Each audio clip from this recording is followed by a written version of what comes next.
এত বড় সাহস তোমরা পালিয়ে যাচ্ছিলে? হ্যাঁ, আমার তখন ঘর সন্দেহ হচ্ছে ছদ্মবেশে তোমরা এখানে এসেছো।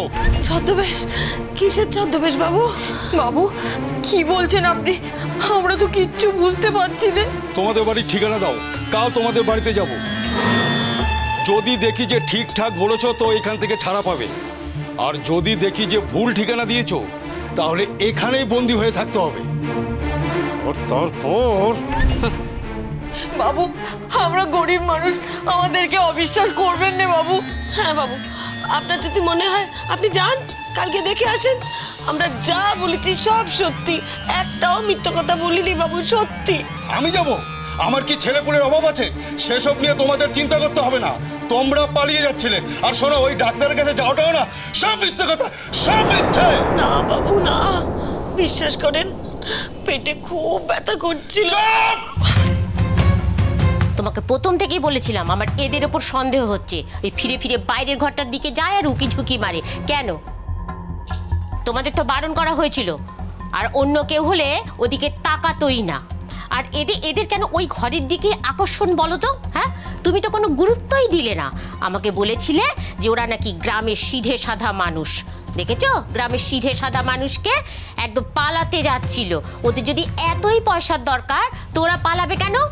আমরা পালাইনি, বিশ্বাস করো আমরা পালাইনি। হ্যাঁ গো মা, আমরা পালাইনি। আপনি তো ঘুমোচ্ছিলেন তাই আপনারে ডাকিনি।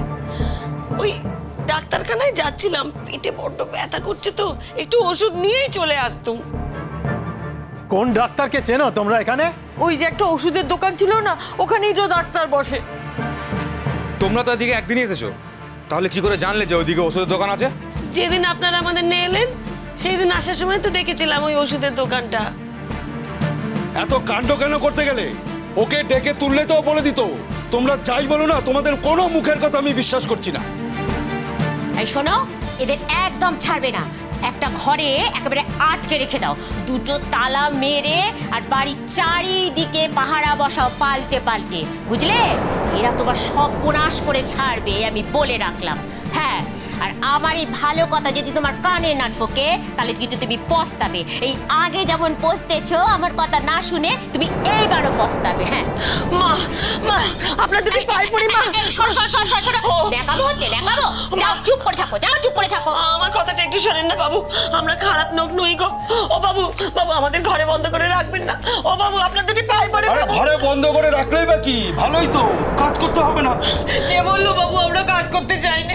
আমরা তো কাজ করতে চাই, কিন্তু আপনারাই তো আমাদের চোর ভাবতেছেন। চোর হলে তো কোনো কথাই ছিল না, তোমাদেরকে আমরা ডাকাত বলে সন্দেহ করছি। ডাকাত? ওরে বাবা, আমরা ডাকাত? বাবু জানেন তো একবারে ডাকাত না আমাদের গাঁয়ে এসেছিল, কত লোকজন। ওরা তো এরকম দুজন দুজন থাকে না বাবু, সব লুটপাট করে নিয়ে গেছিল সেবার। মা গো, আমরা আপনাদের কোনো কিছু লুটপাট করেছি বলেন? নাটক করছে, নাটক। একদম নাকামো করবে না, চুপ করে থাকো। আমরা কিচ্ছু করিনি মা গো। কিছু করছো না? তোমাদের চোখ মুখ দেখলেই মনে হয় তোমরা ধুরন্ধর মহিলা। দুজন ছদ্মবেশে এখানে এসেছো না? ছদ্মবেশে আসবো কেন গো মা? তোমরা কি কিছু অন্যায় করেছো যে আমরা ছদ্মবেশে আসবো? এই বড্ড বড় বড় কথা বলছো, এত কথা কিছু তোমাদের? ও মা গো, মা পেটে কি ব্যথা করছে গো দিদি। কামো, পেটে ব্যথা হয়েছে, যাও পেটে গামছা বেঁধে শুয়ে থাকো গে। মাতাবর্তী শয়তানি বুদ্ধি একবারে গজ গজ করছে। কে পাঠিয়েছে তোমাদের? হ্যাঁ, কে পাঠিয়েছে? সত্যি কথা বলো, তাহলে তোমাদের কোনো ক্ষতি করবো না। আর তা যদি না হয় না, তোমাদের আটকে রাখবো। আর যদি জানতে পারি তোমরা ওখানকার লোক না, তাহলে কিন্তু তোমাদের ওই যে নদী দেখতে পাচ্ছ, ওই নদীতে তোমাদের লাশ ভাসবে। না না বাবু, আমরা সেরকম লোক নই বাবু, আমরা কোনো অন্যায় করিনি, কোনো অন্যায়। তাহলে তোমাদের ভয়টা কি? হ্যাঁ, আর বাবু যদি তোমাদের গ্রামে খোঁজ নিতে যায়ও, তোমরা না করছো কেন? না করছি না মা, শুধু বলছি বাবু এত কষ্ট করে অদূর যাবেন। মা গো, আমাদের অবিশ্বাস করবেন না, আমরা সত্যি কথা বলছি, মিথ্যা কথা একটাও বলিনি গো। আমরাও ভেবেছিলাম তোমরা সব সত্যি কথা বলছো, কিন্তু এখন তোমাদের কোনো কথা আর বিশ্বাস হচ্ছে না। এখন মনে হচ্ছে তোমরা সত্যি বলছো না। তোমরা ভয়ঙ্কর কোনো সর্বনাশ করতে এখানে এসেছো। ওই যে মেয়েটা ওখানে তোমাদের পাশ দিয়ে যাচ্ছিল, ওকে আগে কখনো দেখেছো তোমরা? মেয়ে? কে মেয়ে? না, এটা কিছুতেই হতে পারে না। সেটা যখন হতে পারে না, তখন তোমার যাওয়া ওখানে হতে পারে না। দিঠিমা, আমরা সামান্য গৃহস্থ মানুষ। দেখো, ছোটু আজ মুখে বলছে বটে, কিন্তু এই জীবনটা তো মেনে নিতে পারেনি। এই জীবনে ওর অভিজ্ঞতা কম, কি জানে। ছোটু কোনোদিন ইচ্ছে করে এই জীবনে তো যায়নি। ওকে ওরা একবার টেনে নিয়ে গিয়েছিল, তাই ও জড়িয়ে পড়েছিল, কিন্তু আর সে জীবনে ফিরে যাক আমরা চাই না। মা, সে দিন ফিরে আসুক আমরা চাই না। সেই সময়কার ছোটুকে আমরা দেখেছি। ছোটু বাড়ি ফিরে এসে কারোর সাথে কথা বলতো না। আমরা চিনতেই পারিনি আমার ছেলেকে। কোনো কথা বলে না কারোর সাথে, কেন বলে না বুঝতে পারিনি।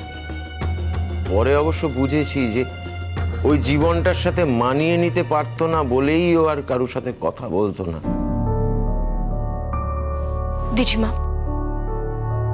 দিঠিমা, আমি তো ভেবেছি আমার বাড়িতে লক্ষ্মী ফিরে এসেছে। আমার বাড়ি থেকে হারিয়ে যাওয়া সেই শান্তিগুলো আবার ফিরে এসেছে। কিন্তু আবার যদি আমাদের সেই অশান্তির মুখে গিয়ে পড়তে হয়, মা তুমি একটু বুঝদার মেয়ের মতো কথা বলো। মা, আমার মা যদি বাড়িতে থাকতো, আমি বুঝদার মেয়ের মতো কথা বলতাম। মা, রোহিত আঙ্কেলের যদি একটা কোনো খোঁজ পাওয়া যেত, আমি বুঝদার মেয়ের মতো কথা বলতাম। আমার ফ্যামিলিটা শেষ হয়ে যাচ্ছে, আর এই সব কিছুর মধ্যে আমি মুখ বুঝে মন দিয়ে সংসার করব? আমি কি করে পারবো বলো? তুমি বলো, এটা কি সম্ভব আমার পক্ষে? তোমার কথা আমি মানছি দিঠি, কিন্তু তুমি তো নিশ্চিত নও যে ওরাই কিছু করেছে, ওরাই তোমার পরিবারের ক্ষতি করেছে। তাই যদি হতো তাহলে আমরা বলতাম। তোমাদের তো এত ক্ষমতা, তোমার দাদাকে খবর দিতে বলতাম তোমরা পুলিশে খবর দাও।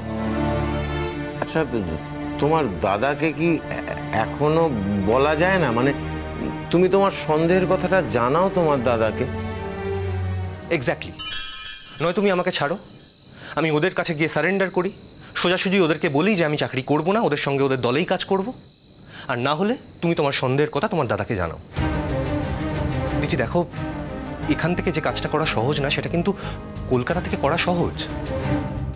আর তাছাড়া তোমাদের তো পুলিশ কমিশনারের সাথেও যোগাযোগ আছে। সেই সব যোগাযোগ তুমি কাজে লাগাচ্ছ না কেন? তুমি নিজেই বোকার মতন এদিক ওদিক চলে যাচ্ছ। আজকে তোমার যদি কোনো বিপদ হয়, আমি তোমাকে কি করে বাঁচাবো সেটা একবার ভেবে দেখলে না দিঠি? ঠিক আছে, আমি কালকে ছোটদা ভাইকে সব বলবো। হ্যাঁ, তাই বলো। এবার একটা কিছু হোক, এবার সত্যি জানাজানিটা হোক। আমি ছোটদা ভাইকে আমার সন্দেহের কথা বলবো। আমি বলবো যে কমিশনার স্যারকে যেন ছোটদা ভাই সবটা জানায়। আর ছোটদা ভাই যদি না জানায়, তাহলে ওনার সঙ্গে তো আমারও পরিচয় আছে। আমি নিজে যাব, আমি নিজে গিয়ে আমার সন্দেহের কথা ওনাকে জানাবো। সেটাই বরং ভালো। আমি তোমাকে নিয়ে যাব। যাবে বাবা? নিশ্চয়ই যাব।